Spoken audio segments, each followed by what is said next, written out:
2시간 전에 마감한 트레이더가 생생하게 전하는 글로벌 마켓 리뷰 델타원입니다. 우리 증시는 배당락 같은 것은 무시하는 강력한 매수가 있었고 해외 시장 또한 변동성 매도가 꾸준히 나오면서 지수를 들어 올렸습니다. 그러나 그것보다 더 중요한 것은 거침없이 상승하고 있는 채권 시장인데요. 미래의 금리 인하 기대를 현재로 당겨오는 현상이 언제까지 지속될지가 궁금합니다. 전반적으로 거래량이 부진한 하루였지만 글로벌 시장에서 어떤 일들이 있었는지 하나씩 살펴보겠습니다. 먼저 아시아 세션부터 갑니다. 우리 증시는 선물 강보합 출발까지는 이해할 수 있었어요. 전일 미국 증시가 어쨌든 올라서 마감하면서 굳이 리스크 오프의 선택을 할 필요는 없었기 때문이죠. 하지만 오늘은 배당락일이고 과연 얼마나 배당락이 발생할지에 대해서 투자자들이 좀 궁금했던 것 같습니다. 시장이 향후 강세장이 될 것을 확인할 수 있는 중요한 지표가 배당락이 발생을 얼마나 빠르게 소화해내는 것인가, 이것도 굉장히 중요한 것이죠. 그래서 전문 투자자라면 현물 개장 동기 효과의 예상 체결가 흐름을 잘 관찰하고 있었을 것 같아요. 보통 배당락이 마이너스 2.5포인트에서 마이너스 3.5포인트 사이에서 형성되지만 올해부터는 배당 기산일을 바꾼 기업이 있죠. 현대차, 포스코홀딩스, 그 외에 일부 금융주들이 있는데 그것을 감안하고도 배당락은 지나치게 적었어요. 유심히 보신 분들은 확인하실 수 있지만 8시 45분에 개장하는 선물시장이 단순 강보합 출발한 것은 제외하고도 해외 시장의 상승을 현물 시장이 어느 정도 반영했다 하더라도 기초자산인 코스피 200 지수의 예상 시가가 마이너스 0.7포인트밖에 안 빠진 것, 그러니까 퍼센트로는 마이너스 0.2%밖에 빠지지 않았어요. 이거는 시장이 초강세라는 이야기가 됩니다. 이럴 경우 투자자들은 배당락이 없네? 오 예스, 팔아치우자 라고 하기보다는 시장 정말 강하구나, 내년도도 또 고이구나 라고 판단하는 경우가 많습니다. 특히 삼성전자 같은 경우에는 1% 넘는 갭상승 출발을 했는데 이렇게 되자 파생시장에서는 난리가 나게 됩니다. 어제 시장에서도 언급했듯이 지난 20일부터 슈퍼개미가 콜옵션 357에 대해서 막대한 양의 롱 포지션을 취했는데 시장이 이렇게 강하다면 이 포지션에 대해서 해지를 안 할 수가 없는 거예요. 결국 8시 57분부터 선물시장 참여자들은 야, 이거 잘못 걸으면 큰일이겠구나 라고 하면서 선물 매수 해지를 시작했어요. 그래서 외국인들이 단 10분 만에 선물을 1000억 가까이 빠르게 매수하면서 선물을 3포인트 넘게 당겼죠. 그래서 콜옵션은 대폭등을 하게 됩니다. 그러나 이 해지 목적을 달성하고 나서는 지수는 다시 흘러내리기 시작했어요. 아무래도 금융투자 같은 경우에는 이 배당 목적으로 매수를 하게 되면 목적 달성 후 빠르게 포지션을 청산할 수밖에 없죠. 그렇게 기관이 현물 순매도가 꾸준히 나오면서 선물 베이시스는 상대적으로 약해졌어요. 여기서 투자자분들은 아니 오늘 장중에 평균 선물 베이시스가 2.8포인트가 넘었는데 무슨 선물 베이시스가 약했다라고 하느냐 라고 궁금해 하실 수 있을 것 같아요. 자, 그런데 어제까지 이론 베이시스는 마이너스 1.3포인트였죠. 그리고 배당락과 이자율을 고려한 오늘의 이론 베이시스는 2.9포인트예요. 그래서 상대 강도만 따지면 어제는 그 베이시스가 2.9포인트 강세, 그리고 오늘은 2.8포인트 강세였습니다. 그래서 오늘은 상대적으로 베이시스가 0.1포인트 약했다라고 할 수 있는 것이죠.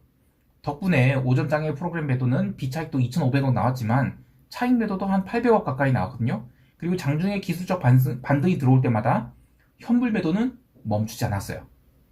자, 그러면 시장이 오늘 오후장에는 부러져야 되는데 그렇지 않았다.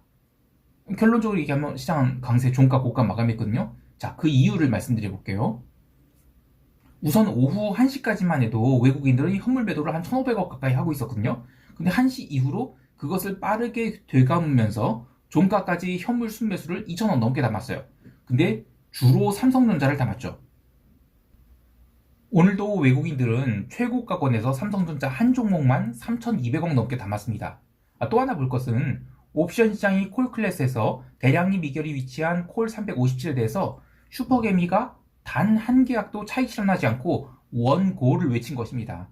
이 워낙 많은 미결 제약정이 있기 때문에 이 포지션이 청산된다. 그러면 시장에서는 분명히 강한 하락 압력으로 작용할 텐데요. 이게 풀리지 않는다면 다음과 같은 현상이 발생해요.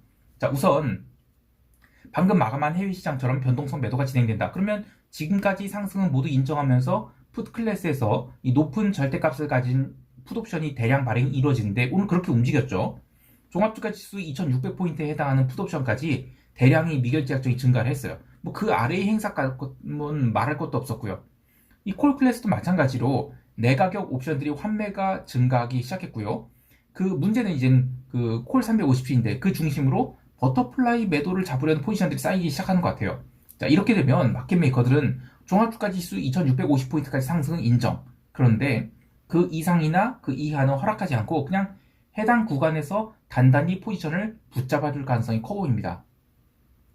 사실 뭐 저도 20년 가까이 트레이딩 해왔지만 한 행사가에 하나의 주체로 추정되는 포지션이 무려 8만 계약이나 잠기게 되는 것은 상당히 드문 현상이라고 말할 수 있겠는데요.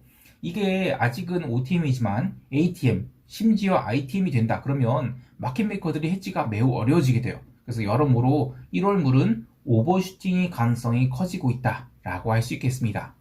이제 유럽 세션으로 넘어갈게요.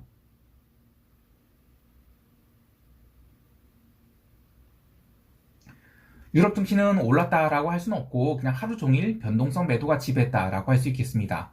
아시아 세션에서 유로스닥스 지수 선물은 0.6%까지 강세를 보였는데 본장 개장 후 바로 차익 실현이 나오면서 강보합석까지 눌렸어요. 이후 시장은 뭐 장중 등락이 의미를 찾아볼 수 없을 정도로 지루한 흐름을 보이면서 마감했습니다.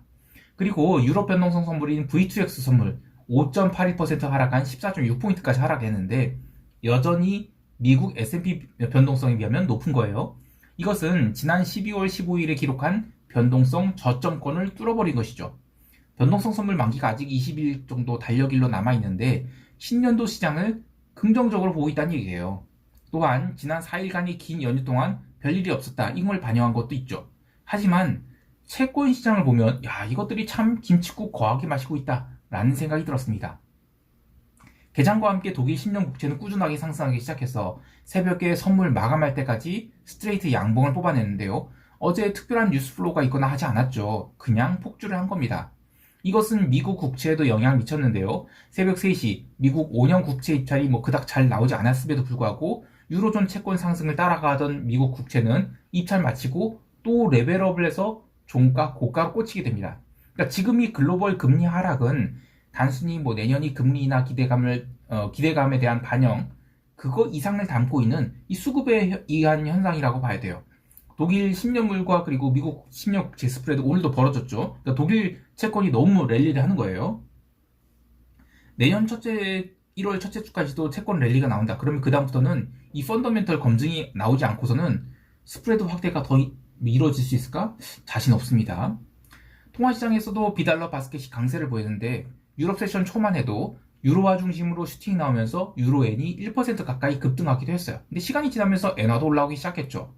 연말에 가까워질수록 비달러 바스켓이 강세에 대해서 내년에 있을지 모르는 달러 망조, 달러의 디밸류에이션 이런 걸 반영한 것이라고 하는데 혹여 정치적 발언 오해 살까봐 말하기가 참 부담스럽지만 미국이 우크라이나와 이스라엘 전쟁을 동시에 지원하는 것 지금 버거워하고 있죠. 이번에 후티 반군이 홍해에서 마치 해적과도 같은 행동을 하는데도 꿈쩍 못하는 걸 보면 어떤 분들은 그래 이 달러의 시대는 갔다 이렇게 생각할 수도 있을 것 같아요. 근데 그게 시장으로 반영되는 것은 마치 스위치처럼 뚝딱 하는 것은 아니죠.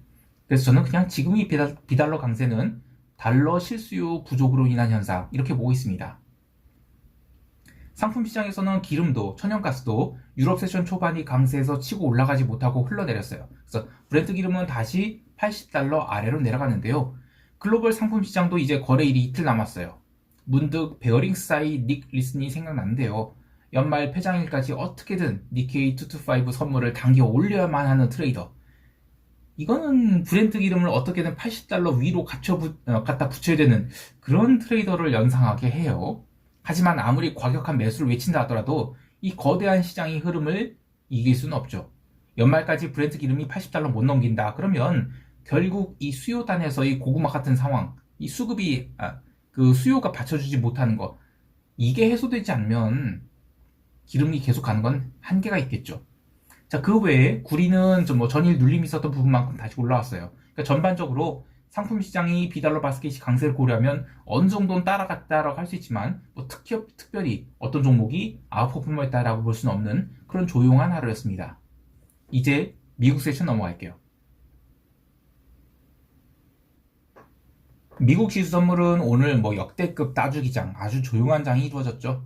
27일만 해도 초반에는 그래도 상승이 나오면서 시장이 오르는가 싶었는데 오늘은 유럽 세션에서 대놓고 변동성 매도가 들어오기 시작하자 미국 지수 선물도 변동성 매도의 흐름에 동참하기 시작하면서 위아래를 아주 좁은 진폭 내에 가두기 시작했어요. 아마 장중 진폭이 이렇게 좁았던 적이 있었나 싶을 정도였는데 꾸준히 변동성 매도가 쌓이면서 장마감 무렵에는 변동성 선물 1월물이 월물 저점인 14포인트까지 내려와 버렸어요. 시장에 대해서 특별한 할 말이 있을까 싶을 정도로 거래가 적었고 그냥 닥치고 변동성 매도가 들어오면서 위아래를 가두었다라고 할 수 있겠습니다.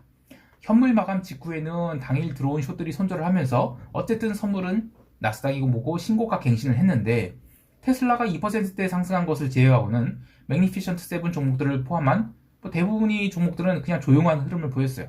그래도 볼 것은 AMD, 인텔, ARM 홀딩스 같은 이 AI 테마는 그래도 강하다라고 할 수 있겠습니다.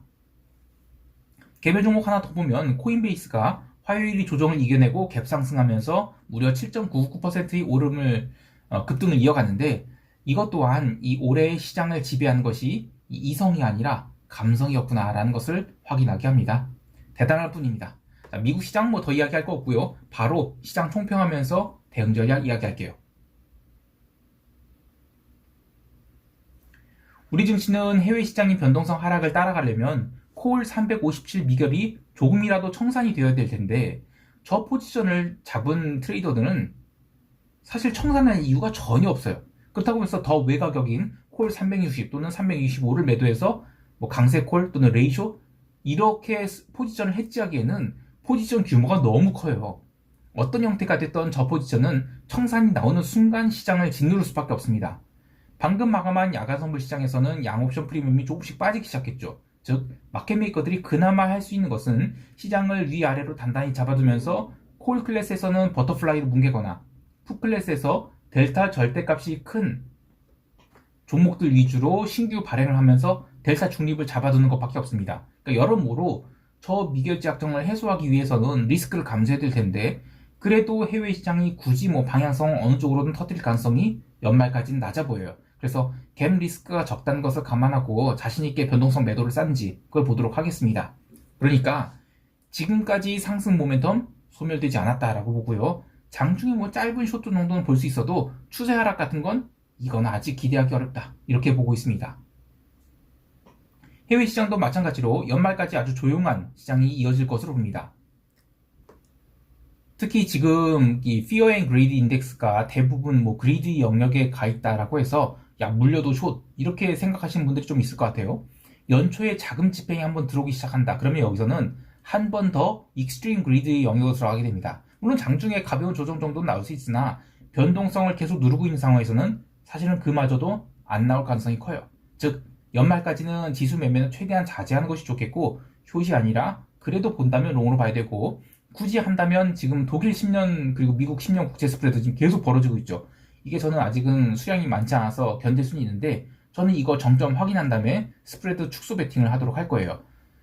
연휴 전에도 지금 스프레드 축소 베팅 언제 할까 계속 고민을 하고 있는데 계속 달리고 있는 상황에서는 할 수가 없죠. 그래서 좀처럼 포지션 늘릴 기회가 없었어요. 근데 어쨌든 무리하지는 않도록 하겠습니다.